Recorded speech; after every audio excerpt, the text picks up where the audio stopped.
So we're about to embark on a kind of a voyage, a hypnotic voyage, are we not? Most people think that in order to go on a voyage, you have to know where you're going to end up. Some of you probably think you already know where you'll end up at the end of this process, or have a hope.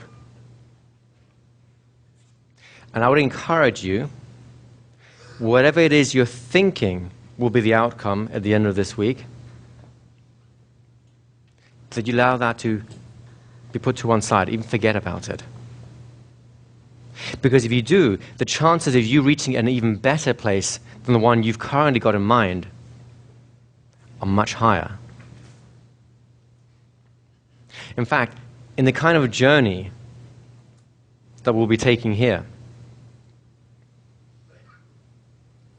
the less you know about where you're going or what you're doing,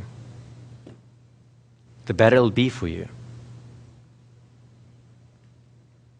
It's like one of those trips you take as a child, where you know you're safe in mum's and dad's car, they're just driving. They're kind of like big servants. They know exactly where they're going to be taking you on holiday. And the only thing you need to do is be excited about wherever it is that you will be landing. And of course, along the way, there's going to be a lot of scenery that you will see. Enjoy it. Enjoy each step of the process. There is no specific scenery for you to discover. There is no specific place for you to be. The place that you will end up in will be better, far better than anything you have conceived of yet, provided you're willing to do one thing. You take every step, one step at a time. This means you do not need to know what just occurred. Your memory can be a blank. You can do an exercise, return from it, and have no idea what it is you did or said or even experienced. And if that should happen to you, you can sit down in your chair comfortably and realize you're in the right place. In fact, the only thing you need to be aware of is, what is your next step? Going into an exercise. How do I begin? If you don't know that, that's what the assistants are for, what I'm here for. And if you do know that, just that one step, then you're good to go. From time to time, some of you may be tempted to ask a question like, how do I use this in this situation? Don't be surprised if your answer sounds something like this.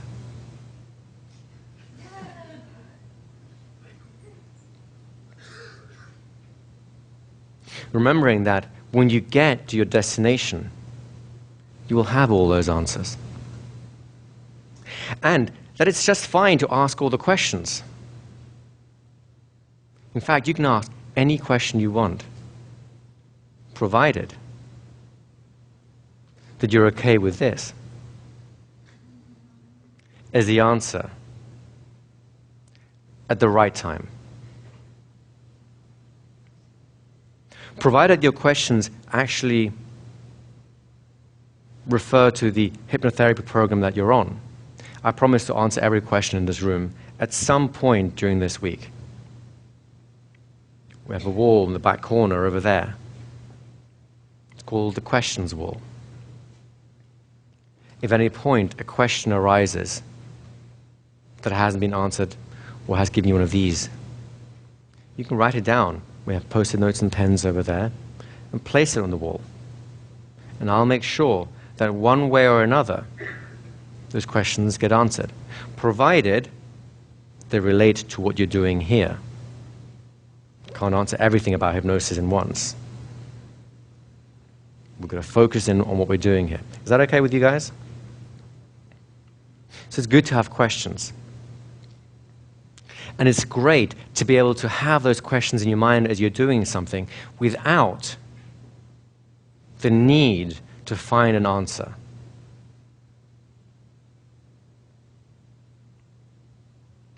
In the old way of teaching, the school way, you were expected to have an answer to each question, and there was only one answer.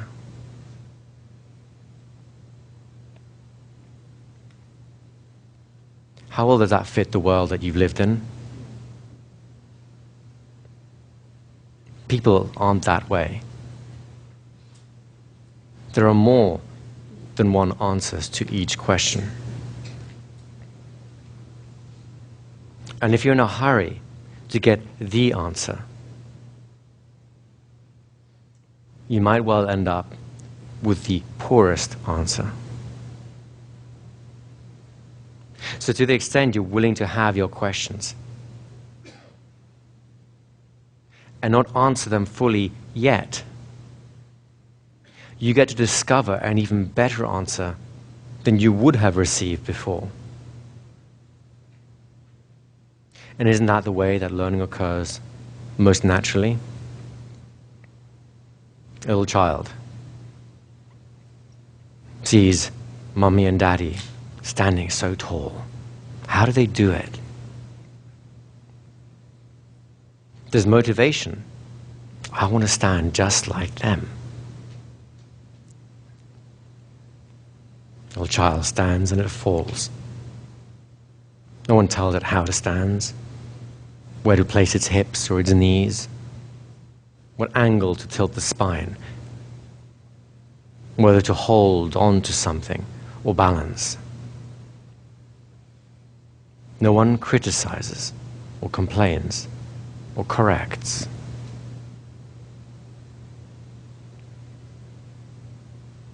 And the child really doesn't even care how long it's standing.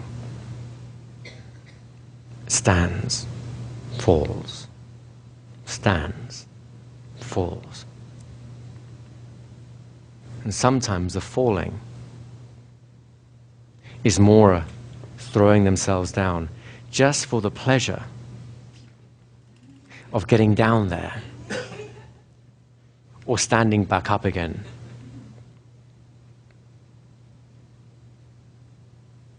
And we've all learned things, have we not?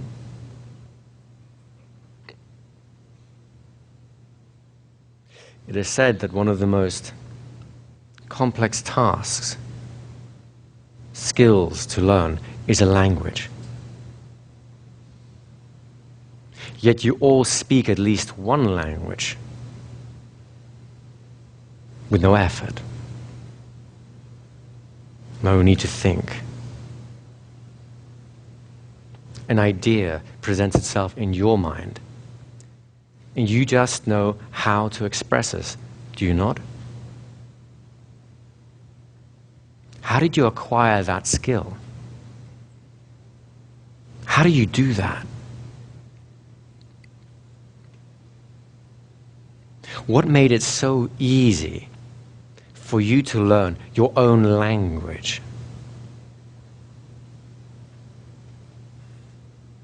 Did you set yourself goals? Did you decide to learn so much vocabulary between sessions with mommy and daddy? Or was something else occurring? Something occurring in the back of your mind, whilst the front of your mind was simply engaged in the process of enjoying each step that you took.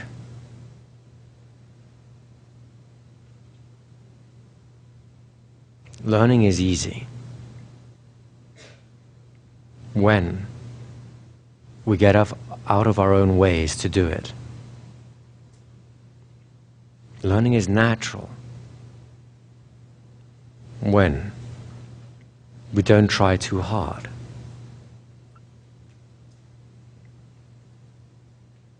and the greatest discoveries are made when we're not looking for them. Some say that the greatest discovery of the 20th century was penicillin, saved millions of lives. Did you know it was a terrible mistake?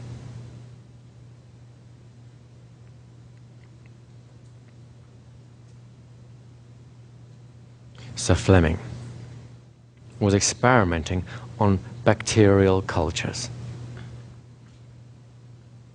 And he made a terrible mistake.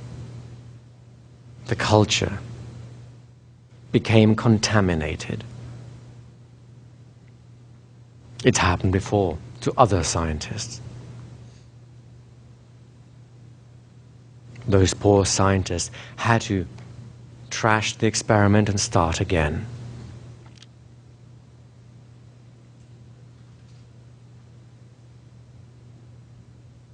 Sir Fleming saw the bacteria dying.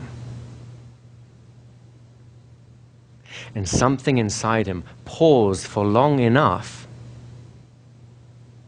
to realize that something greater was occurring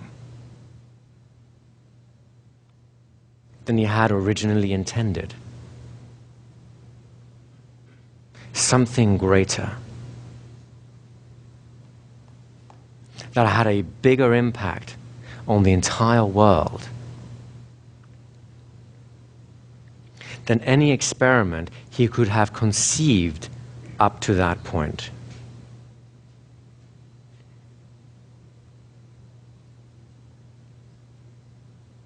Your greatest discoveries, insights, learnings, and skills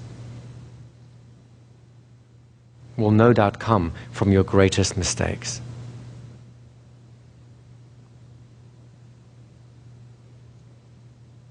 So I hope, for your own sake, that you are wrong often in here.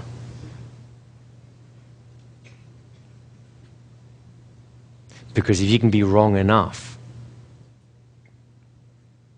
then the right that you will find will be so much righter.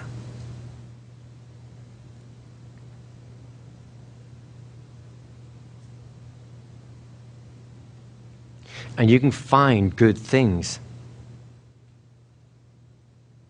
in any experience.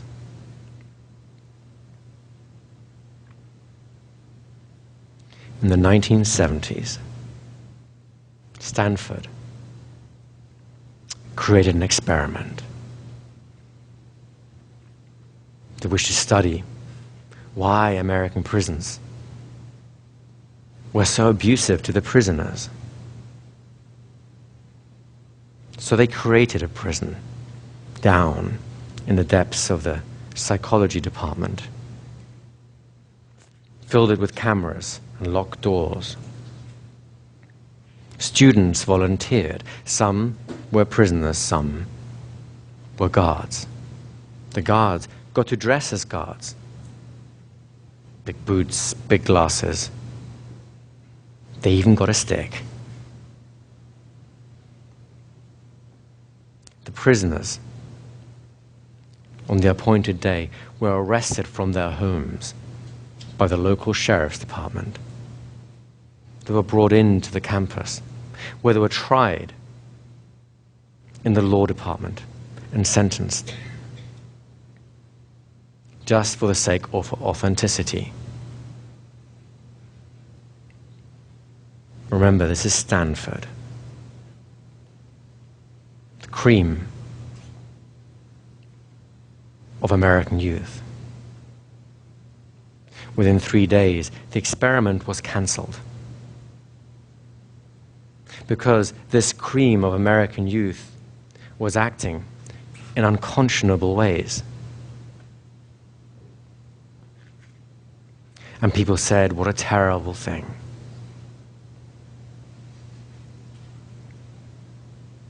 But great things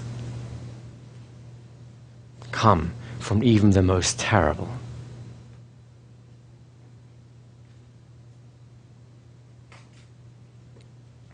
What nobody realized at that time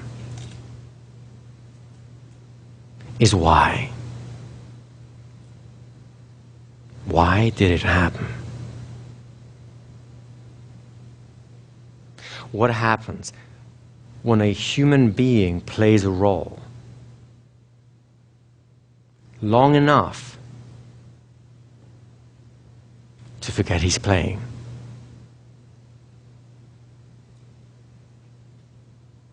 And we all forget eventually. The person becomes the role and forgets they were anything else before. And this is of tremendous value to you, because you are here to take on a role, are you not? And you have choices to make.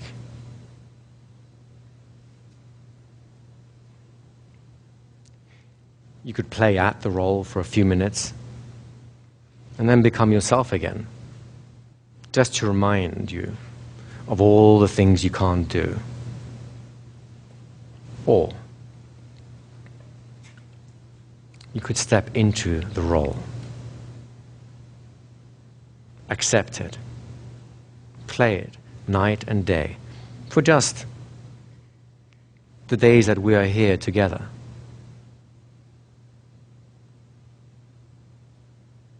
And be curious as you begin this. At what point you'll forget yourself enough that a better you emerges.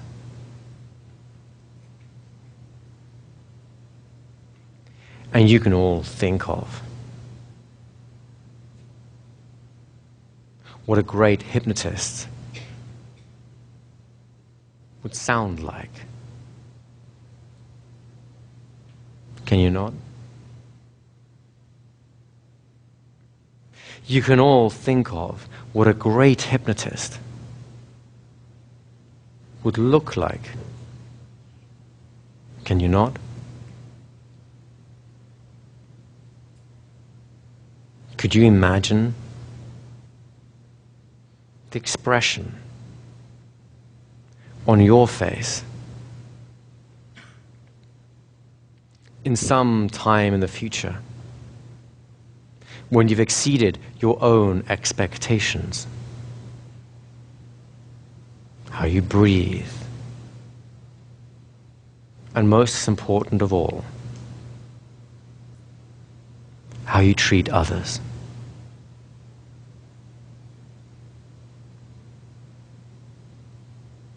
Because if you can imagine it long enough to forget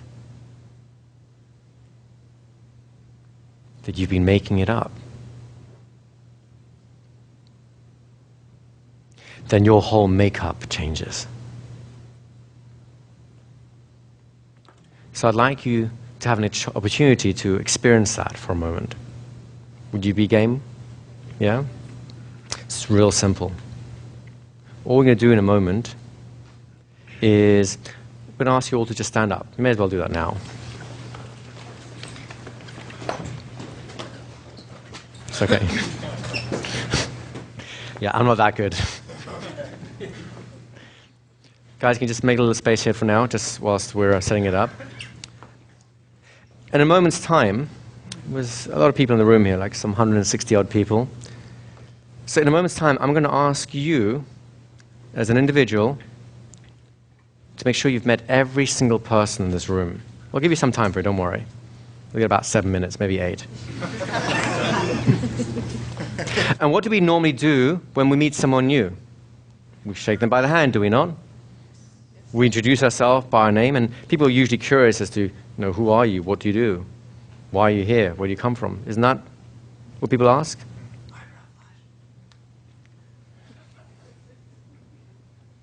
So you might as well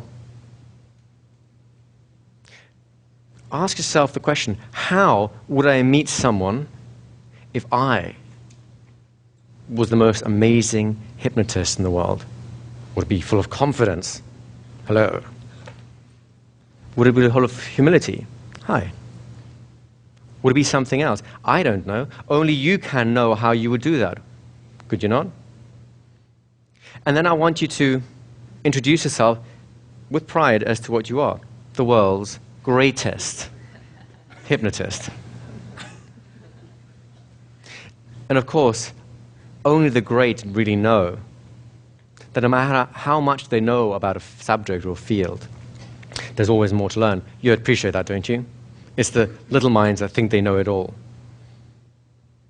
So you may as well tell the other person one thing that you've come here to learn, to continue your path to greatness. Does that make sense? And of course, in the spirit of social politeness, if you want to tell them where you're from and so on, by all means do so too. But remember, you only have 8 minutes to meet everyone in the room. So you don't have this much time to get to know each other fully yet. We have, after all, a whole week to do that in. Does that make sense to you guys? So you have 8 minutes. Go ahead and meet everyone now, as the hypnotist that you already are. Great job. Well done. I've met a couple of very interesting hypnotists. I'm seeing some funky vibes in the air. That's fantastic. Now, let me ask all of you, who here enjoys going to hypnosis? Anyone? Just people who are like going, oh, I don't know, is this hypnosis seminar?